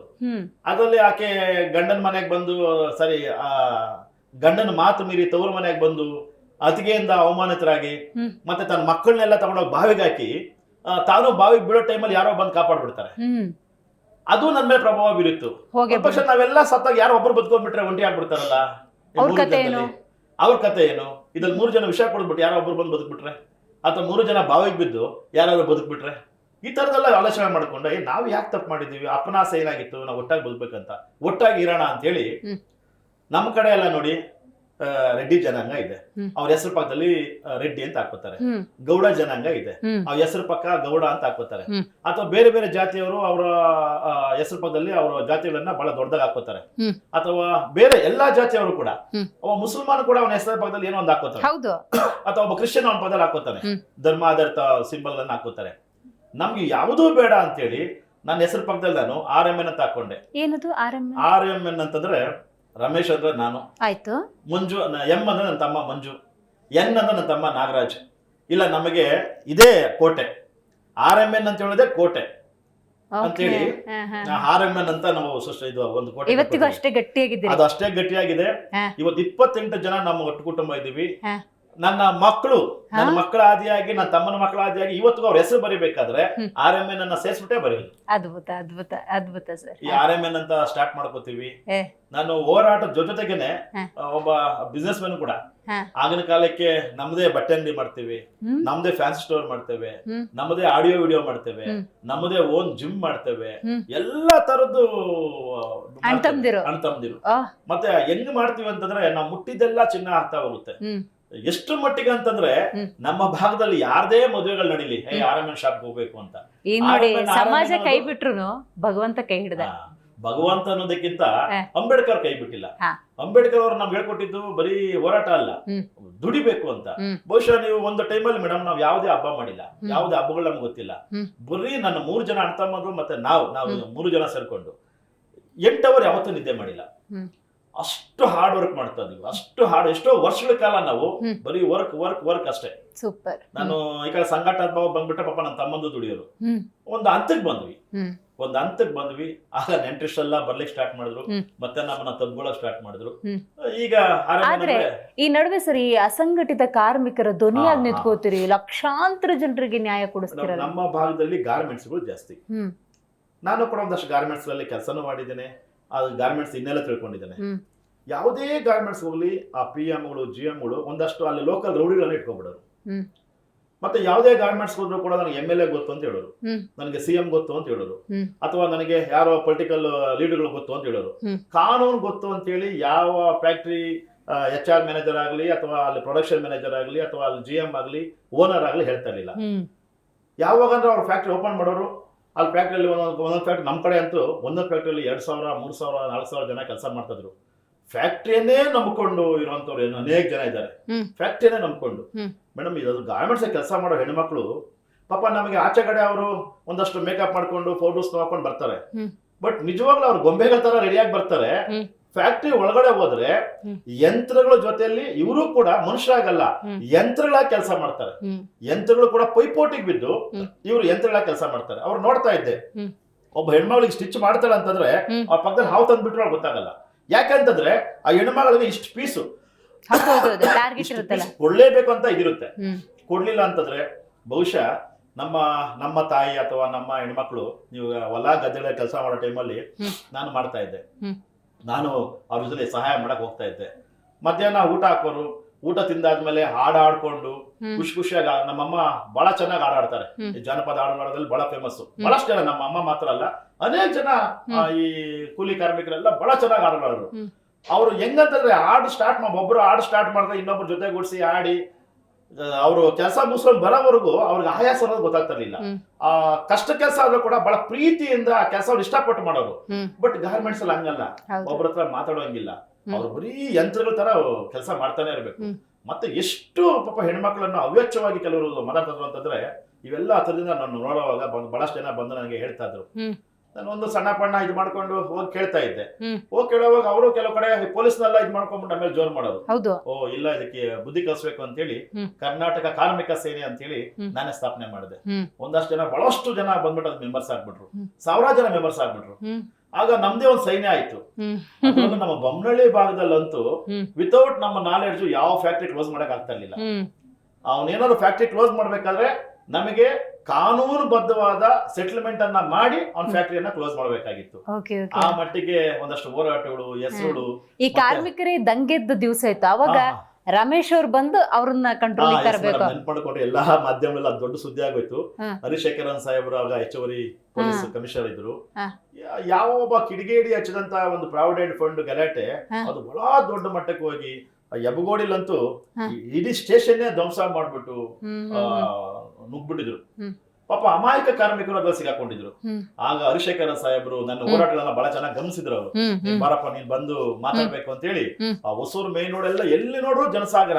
ಅವರು ಪೊಲೀಸ್ ವ್ಯಾನ್ ಮೇಲೆ ನನ್ನ ಗಲ್ಸಿ ಮೈ ಕೊಟ್ಟು ಸ್ವಲ್ಪ ಮಾತಾಡು ಕಾರ್ಮಿಕರ ಹತ್ರ ಸ್ವಲ್ಪ ಶಾಂತಿ ಮಾಡೋರ್ಗೆ ಅಂತ ಹೇಳಿ ಈ ಭಾಗದಲ್ಲಿ ಒಂದಷ್ಟು ಶಾಂತಿ ಮಾಡಿದ್ವಿ. ಯಬಗೋಡಿ ಭಾಗದಲ್ಲಿ ಬಹಳ ದೊಡ್ಡ ಗಲಾಟೆ. ಬಟ್ ಆ ಟೈಮಲ್ಲೆಲ್ಲ ನಾನು ಒಂದಷ್ಟು ಅಮಾಯಕರನ್ನೆಲ್ಲ ಜೈಲ್ಗೆ ಹಾಕೊಂಡಿದ್ರು. ಅವ್ರ ಪರವಾಗಿ ಜೈಲ್ಗೆ ಹೋಗಿ ಅವ್ರನ್ನ ಜೈಲಲ್ಲಿ ಮೀಟ್ ಮಾಡಿ ಒಂದಷ್ಟು ಜನಕ್ಕೆ ನಾವೇ ನಮ್ಮ ಸ್ವಂತ ದುಡ್ಡಿಂದ ಬೇಲ್ ಕೊಡಿಸಿ ಆ ಸ್ಥಳೀಯ MLA ಬಳಸ್ಕೊಂಡು ಮತ್ತೆ ಒಂದಷ್ಟು ಜನ ಫ್ಯಾಕ್ಟ್ರಿ ಮಾಲೀಕನೆಲ್ಲ ಸಭೆಗಳು ಮಾಡಿ ಆ ಪ್ರಾವಿಡೆಂಟ್ ಫಂಡ್ ಕಮಿಷನರ್ ಕರ್ಕೊಂಡು ಎಲ್ಲಾ ಗಾರ್ಮೆಂಟ್ಸ್ ಗಳಿಗೂ ಹೋಗಿ ಪ್ರತಿ ಗಾರ್ಮೆಂಟ್ಸ್ ನಲ್ಲೂ ಸಭೆಗಳು ಮಾಡಿ ಕಾರ್ಮಿಕರ ಜೊತೆಲಿ ನಿಮ್ಗೆ ಮೋಸ ಆಗಲ್ಲ, ಪ್ರಾವಿಡೆಂಟ್ ಫಂಡ್ ಕಾನೂನು ಈ ರೀತಿ ಇದೆ ಅಂತ ಹೇಳಿ ಅವ್ರು ತಿಳಿ ಹೇಳಿದ ಮೇಲೆ ಆ ಸಮಸ್ಯೆ ತಿಳಿಯಾಯ್ತು.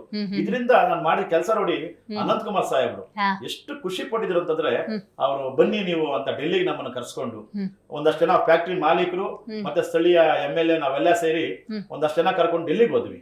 ಡೆಲ್ಲಿಗೆ ಹೋಗಿ ಅಲ್ಲಿ ನಮ್ಮ ಆಗಿನ ಕಾಲದ ಟೆಕ್ಸ್ಟೈಲ್ ಮಿನಿಸ್ಟರ್ನ ಭೇಟಿ ಮಾಡಿ, ನಿರ್ಮಲಾ ಸೀತಾರಾಮನ್ ಮೇಡಮ್ ಅನ್ನ ಭೇಟಿ ಮಾಡಿ, ಆಮೇಲೆ ಆಗ ಆಗಿನ ಕಾಲ ಇದ್ದಂತ ಕಾನೂನು ಇದು ನಮ್ಮ ಇವರು ಕಾರ್ಮಿಕ ಮಂತ್ರಿಗಳನ್ನ ಭೇಟಿ ಮಾಡಿ, ಅವನ್ನೆಲ್ಲ ಭೇಟಿ ಮಾಡಿ ನಮ್ಮ ಹೋರಾಟದ ಫಲ 2 ಟೆಕ್ಸ್ಟೈಲ್ ಪಾರ್ಕ್ ಅನ್ನ ಕರ್ನಾಟಕಕ್ಕೆ ಸ್ಯಾಂಕ್ಷನ್ ಮಾಡ್ಕೊಂಡ್ ಬಂದ್ವಿ ಪ್ರಾವಿಡೆಂಟ್ ಫಂಡ್ ಗಲಾಟೆ ಆದಾಗ. ಮತ್ತೆ 2 ESI ಹಾಸ್ಪಿಟಲ್ ಅನ್ನ ಕರ್ನಾಟಕಕ್ಕೆ ಸ್ಯಾಂಕ್ಷನ್ ಮಾಡ್ಕೊಂಡ್ ಬಂದ್ವಿ. 200 ಹಾಸಿಗೆ ಇರುವಂತ ESI ಆಸ್ಪತ್ರೆ. ಇದೆಲ್ಲ ನಮ್ಮ ಹೋರಾಟದಲ್ಲಿ ಒಂದು ಮೈಲಿಗಲ್ಲು, ನೆನಪಲ್ಲಿ ಇಟ್ಕೊಳ್ಳುವಂತದ್ದು. ಈ ಹೋರಾಟದ ಬದುಕಲ್ಲಿ ಉದ್ಯಮ ಒಂದ್ ಕಡೆ, ಹೋರಾಟ ಒಂದ್ ಕಡೆ, ಒಂದು ಸವಾಲಲ್ಲೇ ಜೀವನ ನಡೆಸ್ತಾ ಇದ್ದೀರಿ. ಕುಟುಂಬದ ಸಹಕಾರ ಹೆಂಗಿತ್ತು ಈ ಸಂದರ್ಭದಲ್ಲಿ? ಕುಟುಂಬದವರು, ಅದರಲ್ಲೂ ನನ್ನ ತಮ್ಮಂದ್ರು ಇಲ್ಲ ಅಂತಂದ್ರೆ ನಾನಿಲ್ಲ. ಎಷ್ಟು ಮಟ್ಟಿಗೆ ಅವ್ರು ಹಚ್ಕೊಂಡ್ಬಿಟ್ಟಿದಾರೆ ಅಂತಂದ್ರೆ, ಅವರು ನನ್ನನ್ನ ಅಪ್ಪ ಅಂತ ಸಲ ನಿಂತು ನೋಡ್ತಾರೆ. ನಮ್ಮ ಅಣ್ಣ ಅಂದ್ರೆ ಅಪ್ಪ ಅನ್ನೋ ತರ ಇದ್ದಾರೆ. ಅವರೇ ನನ್ನ ಬದುಕು.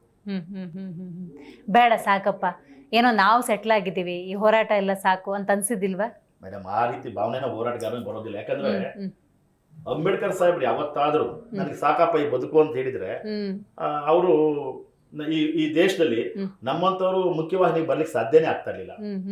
ಎಲ್ಲೋ ಒಂದ್ ಕಡೆ ಅವರು ಬದುಕಿರೋವರೆಗೂ, ಅವರು ಡಿಸೆಂಬರ್ 1956 ಸಾಯೋ ದಿನದವರೆಗೂ ಕೂಡ, ಸಾಯಕ್ಕೆ 2 ಗಂಟೆ ಮೊದಲು ಕೂಡ ಅವ್ರ ಜವಾಬ್ದಾರಿಯನ್ನ ಮರ್ತಿಲ್ಲ. ಅವರು ನನ್ ಜವಾಬ್ದಾರಿ ಇಷ್ಟೇ ಇಲ್ಲ, ಇನ್ನೂ ಬೇಕಾದಷ್ಟಿದೆ, ಗುರಿ ಇದೆ, ಇಂಥದ್ದೇನೋ ಇದು ನಾನು ಅನ್ಕೊಂಡಿದ್ದೀನಿ, ಇದು ಆಗ್ಲೇಬೇಕು, ಈ ತರದ ಯಾವ್ದಾದ್ರು ಭಾವನೆ ಇದೆಯಾ ಸರ್? ಮೇಡಮ್, ಏನಿಲ್ಲ, ನನ್ನ ಆಸೆ ಇಷ್ಟೇ, ಪ್ರತಿಯೊಬ್ಬರಿಗೂ ಒಂದು ಸ್ವಾಭಿಮಾನದ ಬದುಕು ಸಿಗ್ಬೇಕು. ಪ್ರತಿಯೊಬ್ಬ ಈ ದೇಶದಲ್ಲಿ ಹುಟ್ಟಿರೋ ಪ್ರತಿಯೊಬ್ಬ ನಾಗರಿಕನು ಆತ್ಮಗೌರವದಿಂದ ಬದುಕಬೇಕು. ಪ್ರತಿಯೊಬ್ಬರಿಗೂ ಒಂದು ಆತ್ಮಗೌರವ ಅನ್ನೋದಿದೆ. ಹೌದು. ಯಾವುದೇ ಮನುಷ್ಯನನ್ನ ದುಡ್ಡಿಂದ ಅಳತೆ ಮಾಡಬೇಡಿ. ಪ್ರತಿಯೊಬ್ಬ ವ್ಯಕ್ತಿಗೂ ಕೂಡ ಅವನದೇ ಆದ ಒಂದು ವಿವೇಕ ಇದೆ. ಬರೀ ಓದಿದ್ರೆ ಮಾತ್ರ ವಿವೇಕ ಅಲ್ಲ ಮೇಡಮ್. ಈಗ ನಿಮ್ಗೆ ಒಂದು ಏನು ನೋಡಿ, ನಿಮ್ಗೆ ಹೇಳಕ್ ಇಚ್ಛೆ ಪಡ್ತೀನಿ. ಈಗ ನಮ್ಮ ಪೂರ್ವಿಕರು ಎಲ್ಲಾ ಕೆಲಸನ ಮಾಡ್ತಾ ಇದ್ರು. ಈಗ ನಾವು ಕೃಷಿ ಕಾರ್ಮಿಕರು, ಕೃಷಿ ಸಲಕರಣೆಗಳನ್ನ ಕೂಡ ನಾವೇ ಮಾಡ್ತಾ ಇದ್ವಿ. ಈಗ ನನ್ನ ತಾತ ಅವರಪ್ಪ ನೇಗಿಲು ಮಾಡ್ತಾ ಇದ್ರು. ನೇಗಿಲು ಮಾಡ್ಬೇಕಾದ್ರೆ ಇಂಥದ್ದೇ ಮರದಲ್ಲಿ ನೇಗಿಲು ಮಾಡಬೇಕು, ಇಷ್ಟೇ ಅದು ಭೂಮಿ ಒಳಗಡೆ ಇಳಿಬೇಕು, ಈ ತರದೇ ಒಂದು ಆಕಾರ ಹೋಗ್ಬಿಟ್ಟು ಎತ್ತಿನ ಇದ್ರ ಮೇಲೆ ಕುತ್ಕೋಬೇಕು ಅಂತ ಪ್ಲಾನ್ ಮಾಡೋದಲ್ಲ. ಯಾವ ಸ್ಕೇಲ್ ಇಲ್ಲ, ಯಾವ ಮೀಟರ್ ಇಲ್ಲ, ಹಂಗಾದ್ರೆ ಅವ್ರ ಬುದ್ಧಿ ಇಲ್ವಾ? ನನ್ನ ಅಜ್ಜಿ, ನನ್ನ ತಾಯಿಯವರ ತಾಯಿ ಆಕಾಶ ನೋಡಿ ಸಮಯ ಕರೆಕ್ಟ್ ನಿಖರವಾದ ಸಮಯ ಹೇಳೋರು. ಅಂದ್ರೆ ಅವೆಲ್ಲ ಓದಿಲ್ಲದೆ ಇರ್ಬೋದು, ಬುದ್ಧಿ ಇತ್ತು. ಪ್ರತಿಯೊಬ್ಬರಿಗೂ ಯಾರ್ಯಾರು ಈ ದೇಶದ ಶೋಷಿತ ಸಮುದಾಯ ಇದೆ ಅವ್ರಿಗೆ ಸರಿಯಾದ ಅವಕಾಶ ಸಿಕ್ಕಿದ್ದೆ ಆದ್ರೆ ನಮ್ಮಲ್ಲಿ ಒಬ್ರು ವಿಶ್ವೇಶ್ವರಯ್ಯ ಇದ್ದಾರೆ, ನಮ್ಮಲ್ಲಿ ಒಬ್ರು ಎಡಿಸನ್ ಇದ್ದಾರೆ, ನಮ್ಮಲ್ಲಿ ಒಬ್ರು ಅಂಬೇಡ್ಕರ್ ಸಾಹೇಬ್ ಇದ್ದಾರೆ, ನಮ್ಮಲ್ಲಿ ಒಬ್ರು ಕಲಾಂ ಇದ್ದಾರೆ. ಅವಕಾಶ ಸಿಗ್ಬೇಕಷ್ಟೇ ಅವ್ರಿಗೆ. ಕಣ್ಣು ಮುಚ್ಕೊಂಡು ಸರ್ ಈ ಕ್ಷಣಕ್ಕೆ ಯೋಚನೆ ಮಾಡಿದ್ರೆ ಆತ್ಮತೃಪ್ತಿ ಇದೆಯಾ ನಿಮ್ಗೆ ಮಾಡಿರುವ ಇಷ್ಟು ವರ್ಷದ ಕೆಲಸಗಳ ಬಗ್ಗೆ? ಖಂಡಿತವಾಗ್ಲೂ ತೃಪ್ತಿ ಇದೆ ಮೇಡಮ್. ಯಾಕಂತಂದ್ರೆ ನಾವು ಬೌಂಡ್ರಿ ಹಾಕೊಂಡಿಲ್ಲ. ನಮಗೆ ಕೂಡ ಒಂದಷ್ಟು ಅವಕಾಶಗಳು ಸಿಗ್ಬೇಕಾಗಿತ್ತು. ಇನ್ನೊಂದಷ್ಟು ರಾಜಕೀಯವಾಗಿ ಅವಕಾಶ ಸಿಕ್ಕಿದ್ರೆ ಇನ್ನೊಂದಷ್ಟು ಕೆಲಸಗಳು ಮಾಡಬಹುದಾಗಿತ್ತು. ಬಟ್ ಹೋರಾಟಗಾರರಿಗೆ ನಾವು ನಿರೀಕ್ಷೆ ಮಾಡಲ್ಲ. ಯಾಕಂದ್ರೆ ರಾಜಕಾರಣದಲ್ಲಿ ನಮ್ಮನ್ನು ಯಾರೂ ಸಹಿಸ್ಕೊಳ್ಳಲ್ಲ. ಕೆಲವು ಸತಿ ಏನಾಗ್ಬಿಡುತ್ತೆ ಸರ್, ಅಣ್ಣ ಇದ್ದಾರೆ, ರಮೇಶ್ ಅಣ್ಣನ ಹತ್ರ ಹೋದ್ರೆ ಕೆಲಸ ಆಗುತ್ತೆ, ಸಾರ್ ಇದ್ದಾರೆ ಕೆಲಸ ಹೋಗುತ್ತೆ, ನೀವು ಅವ್ರಿಗೆ ಮಾತು ಕೊಟ್ಬಿಟ್ಟಿರ್ತೀರಿ. ಬಟ್ ಕೆಲವೊಂದ್ ಕಡೆ ಅಡ್ಕತ್ರಿಗೆ ಸಿಕ್ಕಾಕೊಬಿಡ್ತೀರಿ, ಸರ್ಕಾರದ ವತಿಯಿಂದ ಕೆಲಸ ಆಗ್ತಿರಲ್ಲ. ಸಾಮಾನ್ಯ ಒಂದು ಕೆಲಸ ಕೈ ಹಾಕಿದೀವಿ ಅಂತಂದ್ರೆ ಎಂತ ಪರಿಸ್ಥಿತಿಲೂ ಕೆಲಸನ ಬಿಟ್ಕೊಟ್ಟಿದೆ ಅಲ್ಲ ಮೇಡಮ್. ನಮಗೆ ಒಂದಷ್ಟು ಆಮಿಷಗಳು ಬರ್ತವೆ. ಆಮಿಷ ಒಪ್ಪಿಲ್ಲ ಅಂದ್ರೆ ಬೆದರಿಕೆಗಳಾಗ್ತಾರೆ, ಕೊಲೆ ಬೆದರಿಕೆ ಆಗ್ತಾರೆ. ನೀವು ಒಂದು ಹೋರಾಟ, ಇತ್ತೀಚೆಗೆ ಒಂದು ಹೋರಾಟ BBMPಯಲ್ಲಿ ನಡೆದಿರುವಂತ SC SB TSP ದುರುಪಯೋಗದ ಬಗ್ಗೆ ಹೋರಾಟ ಮಾಡಿದೆ. ಆ ಹೋರಾಟ ಮಾಡಿ ಟ್ಯಾಂಕರ್ಸ್ ಮಾಫಿಯಾ ಬಗ್ಗೆ ನಾನು ಮುಖ್ಯವಾಗಿ ಸರ್ಕಾರದ ಗಮನ ಸೆಳೆದೆ. ಅದರಲ್ಲೂ 6 ಕೋಟಿ ರೂಪಾಯಿ ಒಂದೇ ವಿಧಾನಸಭಾ ಕ್ಷೇತ್ರದಲ್ಲಿ 2 ವರ್ಷಕ್ಕೆ 6 ಕೋಟಿ ರೂಪಾಯಿ ನೀರು ಸರಬರಾಜು ಅಂತ ಬಿಲ್ ಮಾಡ್ಕೋತಾರೆ.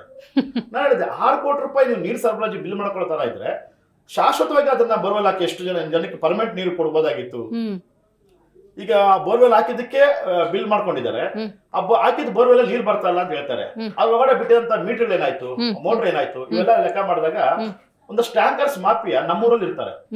ನಮ್ಮ ಕೂಡ್ಲು ಗ್ರಾಮದಲ್ಲಿ ಟ್ಯಾಂಕರ್ಸ್ ಮಾಫಿಯಾ ಇರ್ತಾರೆ. ಅವರೆಲ್ಲ ಒಂದಾಗಿ ನನ್ನ ಭಯ ಪಡಿಸ್ಬೇಕು ಅಂತ ಹೇಳಿ ನನ್ನ ಕಾಲೇಜ್ಗೆ ಹೋಗ್ಬರ್ವಾಗ ನನ್ನ ಮಗನ ಮೇಲೆ ಹಲ್ಲೆ ಮಾಡ್ತಾರೆ. ಹೌದಾ? ಹಲ್ಲೆ ಮಾಡಿ ಅವನ ಮೇಲೆ ಮಾನವತೆಗೆ ಹಲ್ಲೆ ಮಾಡ್ತಾರೆ. ಬಟ್ ನನಗೊಂದು ವಿಶ್ವಾಸ, ನಾನು ಕಾನೂನು ಹೋರಾಟ ಬಿಟ್ಟು ಬೇರೆ ಏನೋ ಹೋರಾಟ ಮಾಡಲ್ಲ. ಹಾಗಾಗಿ ನನಗೆ ಆಮೇಲೆ ನಾವು ಅಂಬೇಡ್ಕರ್ ಸಾಹೇಬರು ಕೂಡ ಅವ್ರ ಕಣ್ಣು ಮುಂದೆ 4 ಜನ ಮಕ್ಕಳನ್ನ ಕಳ್ಕೊತಾರೆ. 4 ಜನ ಮಕ್ಕಳನ್ನ ಕಳ್ಕೊಂಡಾಗ್ಲೂ ಕೂಡ ಎಲ್ಲೂ ಕೂಡ ಅವರು ಎಳ್ಳಷ್ಟು ರಾಜಿ ಆಗಲ್ಲ. ಅಷ್ಟು ದೃಢವಾದ ನಿರ್ಧಾರ. ಅವ್ರ ನಿರ್ಧಾರ ಒಂದೇ, ಈ ದೇಶದ ಪ್ರತಿಯೊಬ್ಬರಿಗೂ, ಭಾರತ ದೇಶದ ಪ್ರತಿಯೊಬ್ಬರಿಗೂ ನಾನು ಸಮಾನತೆ ತಂದ್ಕೊಳ್ಬೇಕು, ಎಲ್ಲರಿಗೂ ಸಾಮಾಜಿಕ ನ್ಯಾಯ ಕೊಡಬೇಕು, ಎಲ್ಲರಿಗೂ ಕಾನೂನುಬದ್ಧವಾದ ರಕ್ಷಣೆ ಕೊಡಬೇಕು ಅನ್ನೋದು. ಆ ನಿಟ್ಟಲ್ಲಿ ಹೋಗುವಾಗ ಇವಕ್ಕೆಲ್ಲ ನಾನು ಬಗ್ಗೋದಿಲ್ಲ, ಏನ್ ಬೇಕಾದ್ರೂ ಆಗ್ಲಿ. ಆದ್ರೆ ಸರ್ ನಿಮ್ ಬದುಕಲ್ಲಿ ನೀವು ಅವಕಾಶಗಳೇನ್ ಬರ್ಲಿಲ್ಲ, ನೀವು ಸೃಷ್ಟಿಸ್ಕೊಂಡವರು. ಇನ್ನೂ ಹೆಚ್ಚಿನ ಅವಕಾಶ ಈ ಸಮಾಜದಿಂದ ಸಿಕ್ಕಿದ್ರೆ ಇನ್ನೊಂದಷ್ಟು ಜನಕ್ಕೆ ನ್ಯಾಯ ಕೊಡಿಸಬಹುದಾಗಿತ್ತು ಅನ್ನೋ ಭಾವನೆ ಬರಲ್ವಾ? ಮತ್ತೆ ಖಂಡಿತ ಬರುತ್ತೆ ಮೇಡಮ್, ಖಂಡಿತ ಬರುತ್ತೆ. ನಾನು ಭಗವದ್ಗೀತೆಯನ್ನ ಎಲ್ಲವನ್ನೂ ಒಪ್ಪಲ್ಲ, ಅದು ಕೆಲವೊಂದು ಪದಗಳು ಅದನ್ನ ಒಪ್ಕೊಳ್ತೇನೆ. ಅಲ್ಲಿ ಒಂದ್ ಕಡೆ ಹೇಳ್ತಾರೆ ಯದ್ಭವಂ ತದ್ಭವತಿ ಅಂತ. ಏನ್ ನೀವು ಸಮಾಜಕ್ಕೆ ಕೊಡ್ತಿರೋ ಖಂಡಿತವಾಗ್ಲೂ ಅದು ನಿಮ್ಗೆ ವಾಪಸ್ ಬರುತ್ತೆ. ಬಿತ್ತಿದಂಗೆ ಬೆಳೆ ಅಂತ ಹೇಳ್ತಾರಲ್ಲ, ನೀವು ಭತ್ತವನ್ನ ಚೆಲ್ಲಿದ್ರೆ ನಿಮ್ಗೆ ವಾಪಸ್ ಮನೆಗೆ ಭತ್ತನೇ ಬರ್ತೈತೆ. ನಾನು ಈ ಸಮಾಜಕ್ಕೆ ಬುದ್ಧರ ಅನುಯಾಯಿಯಾಗಿ ಪ್ರೀತಿ ಹಂಚಿದೀನಿ, ಕರುಣೆ ಹಂಚಿದೀನಿ, ಮತ್ತೆ ಮೈತ್ರಿಯನ್ನ ಹಂಚ್ಕೋತಾ ಇದ್ದೀನಿ. ಖಂಡಿತವಾಗ್ಲೂ ನನಗೆ ಲೇಟ್ ಆಗ್ಬೋದು, ಅದು ವಾಪಸ್ ಬಂದೇ ಬರುತ್ತೆ ಅಂತ ಬಲವಾಗಿ ನಂಬಿದ್ದೀನಿ. ಆ ಕಾರಣಕ್ಕೆ ಈ ಸಣ್ಣ ಪಣ್ಣ ಈ ಆಕ್ಸಿಡೆಂಟ್ ರೀತಿಯಲ್ಲಿ ಏನಾದ್ರು ಆದಾಗ ನಾನು ಧೃತಿಗೆಡಲ್ಲ. ಇವತ್ತಿಗೂ ನಾನು ನಮ್ಮ ದೇಶ ಸಂವಿಧಾನದ ಮೇಲೆ ಅತಿಯಾದ ಆತ್ಮವಿಶ್ವಾಸ ಇದೆ. ಯಾವತ್ತು ಈ ದೇಶದ ಕಟ್ಟಕಡೆಯ ಮನುಷ್ಯ ಸಂವಿಧಾನವನ್ನ ಅರ್ಥ ಮಾಡ್ಕೋತಾರೋ ಆಗ ನಮ್ಮ ಬಾಬಾ ಸಾಹೇಬ್ ಬರೆದ ಸಂವಿಧಾನ ಕೂಡ ಸಾರ್ಥಕ ಆಗುತ್ತೆ. ನನ್ನಂತ ಲಕ್ಷಾಂತರ ಜನ ಹೋರಾಟಗಾರರು, ಕೋಟ್ಯಾಂತರ ಜನ ಹೋರಾಟಗಾರರು ಈ ನಾಡಲ್ಲಿದ್ದಾರೆ, ಈ ದೇಶದಲ್ಲಿದ್ದಾರೆ. ಅವರ ಹೋರಾಟ ಕೂಡ ಫಲ ಸಿಗುತ್ತೆ ಅಂತ. ಇನ್ನೂ ಅದೆಷ್ಟು ಜನ ಇದೇ ಜಾತಿ ವಿಷಯಕ್ಕೆ ನಲುಗ್ತಾ ಇದ್ದಾರೆ ಸರ್. ಅವ್ರಿಗಿನ್ನೂ ಓಪನ್ ಆಗಿ ಹೇಳ್ಕೊಳ್ಳುವಂತಹ ಮನಸ್ಥಿತಿ ಇಲ್ವೋ ಅಥವಾ ಅವರ ಹಂಗೆ ಬಂದಿ ಆಗಿದ್ದಾರೆ ಗೊತ್ತಿಲ್ಲ. ನ್ಯಾಯ ಸಿಗ್ಬೇಕು ಅಂದ್ರೆ ಅವ್ರು ಏನ್ ಮಾಡ್ಬೇಕು? ಒಂದು ಸಂದೇಶ ಹೇಳ್ಬೋದಾ? ಅದೇ ಬಹಳ ಒಳ್ಳೆ ಸಂದೇಶ ಹೇಳಿದ್ರಿ. ಈಗ ಪ್ರಸ್ತುತ ಕೂಡ ಅದು ಇವತ್ತು ಒಳ ಮೀಸಲಾತಿ ಬಗ್ಗೆ ಎಲ್ಲಾ ಕಡೆ ಸಮೀಕ್ಷೆ ನಡೆಯುತ್ತ ಸಂದರ್ಭದಲ್ಲಿ ಅವ್ರ ಪಾಪ ಅನಿವಾರ್ಯ ಇತ್ತು. ನಾನು ಜಾತಿ ಹೇಳಿಬಿಟ್ರೆ ಅವ್ರಿಗೆ ಬಾಡಿಗೆ ಮನೆ ಕೊಡಲ್ಲ. ಎಲ್ಲ ಬೆಂಗಳೂರಿಗೆ ಕೆಲಸ ಹರಿಸಿ ಬಂದಿರುವಂತ ವಲಸೆ ಕಾರ್ಮಿಕರು ಹೆಚ್ಚಾಗಿದ್ದಾರೆ. ಅವರು ತುಂಬಾ ಜನ ಜಾತಿಯನ್ನ ಮುಚ್ಚಿಟ್ಟಿರೋರು ಆಗಿದ್ದಾರೆ. ಬಟ್ ಈಗ ಹೆಮ್ಮೆಯಿಂದ ಹೇಳ್ಕೊಳ್ಳಿ, ನಿಮ್ಗೆ ಯಾರಾದ್ರೂ ಮನೆ ಕೊಡಿಲ್ಲ ಅಂದ್ರೆ ಅದು ಅಪರಾಧ ಅಂತ ನಿಮ್ಗೆ ಗೊತ್ತಾಗಿದೆ. ಈಗ ಅವ್ರಿಗೂ ಗೊತ್ತಾಗಿದೆ, ನನಗೆ ಯಾರಾದ್ರೂ ಮನೆ ಕೊಟ್ಟಿಲ್ಲ ಅಥವಾ ಜಾತಿಯ ಕಾರಣಕ್ಕೆ ಏನಾದ್ರು ಮನೆ ಖಾಲಿ ಮಾಡಿ ಅಂತಂದ್ರೆ ನಾನು ಅವ್ರ ಮೇಲೆ ಒಂದು ಪಿಟಿಷನ್ ಕೊಡಬಹುದು ಅಂತ. ಹಾಗಾಗಿ ಇವತ್ತು ನೇರವಾಗಿ ನಾನು ವಲಯ, ನಾನು ಮಹಾದಿಗ ಅಂತ ಬರ್ಸದಾರಲ್ಲ, ಬಹಳ ಹೆಮ್ಮೆ ಆಗುತ್ತೆ. ಯಾವ ಜಾತಿನೂ ಕೀಳಲ್ಲ. ಬೇರೊಬ್ರು ಹೆಸರು ಪಕ್ಕ ಜಾತಿಯನ್ನ ಹಾಕೋತಾರ ಅಂತಂದ್ರೆ ನಾವು ಹೆಮ್ಮೆಯಿಂದ ನಾವು ಹಾಕೋಬೇಕು. ಈಗ ನಮ್ ಇತಿಹಾಸ ಸರಿಯಾಗಿ ಇಷ್ಟು ದಿನ ತಪ್ಪು ಇತಿಹಾಸವನ್ನ ಓದ್ಕೊಂಡಿದ್ವಿ. ವಲಯ ಅಂತ ಹೇಳ್ಕೊಳಕ್ ಹೆಮ್ಮೆ ಪಡ್ಬೇಕು, ನಾನು ಮಹಾದಿಗ ಅಂತ ಹೇಳ್ಕೊಳಕ್ ಹೆಮ್ಮೆ ಪಡ್ಬೇಕು, ಅಥವಾ ನಾನು ಕೆಲವೊಂದು ಪದಗಳು ಬಳಸಬಾರ್ದು ಅಂತ ನಾನು ವಾಸ್ತವವಾಗಿ ಹೇಳ್ತೇನೆ. ನಾನು ಒಡ್ಡ ಅಂತ ಹೇಳ್ಕೊಳಕ್ ಹೆಮ್ಮೆ ಪಡ್ಬೇಕು, ಅಥವಾ ನಾನು ಬೋವಿ ಅಂತ ಹೇಳ್ಕೊಳಕ್ ಹೆಮ್ಮೆ ಪಡ್ಬೇಕು. ನಾವ್ ಯಾಕೆ ಜಾತಿಯನ್ನ ಮುಚ್ಚಿಡ್ಬೇಕು?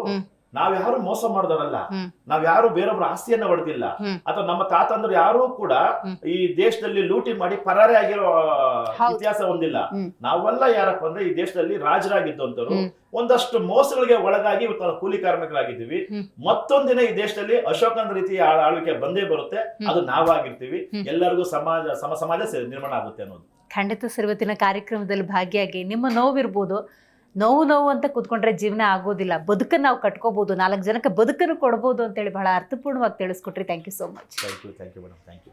ಸೊ ನೋಡಿದ್ರಲ್ಲ ವೀಕ್ಷಕರೇ, ಇವತ್ತಿನ ರಿಯಲ್ ಸ್ಟಾರ್ ಕಾರ್ಯಕ್ರಮದಲ್ಲಿ ರಮೇಶ್ ಅವರು ಭಾಗಿಯಾಗಿದ್ದರು. ಬಹಳ ಮುಖ್ಯವಾಗಿ ಅವರು ಅನುಭವಿಸಿದಂತಹ ನೋವು ನಿಜಕ್ಕೂ ಕೂಡ ಎಂಥವರ ಕಣ್ಣಲ್ಲೂ ಕೂಡ ನೀರು ಬರುತ್ತೆ. ಅಂಥ ಒಂದು ಸನ್ನಿವೇಶದಲ್ಲಿದ್ದರು. ಆದರೆ ಅದನ್ನೇ ಬದುಕು ಅಂದ್ಕೊಂಡಿದ್ರೆ ಸುಂದರವಾದಂಥ ಜೀವನವನ್ನು ಕಟ್ಕೊಳ್ಳೋಕ್ಕೂ ಸಾಧ್ಯ ಇಲ್ಲ, ನನ್ನಂತೆ ನಲುಗಿದವರಿಗೆ ಬದುಕನ್ನು ಕಟ್ಕೊಡೋದಕ್ಕೆ ಸಾಧ್ಯ ಇಲ್ಲ ಅಂಥೇಳಿ ನಿರಂತರವಾಗಿ ಹೋರಾಟದ ಬದುಕನ್ನು ಅನುಭವಿಸಿದವರು, ನಡೆಸಿದವರು.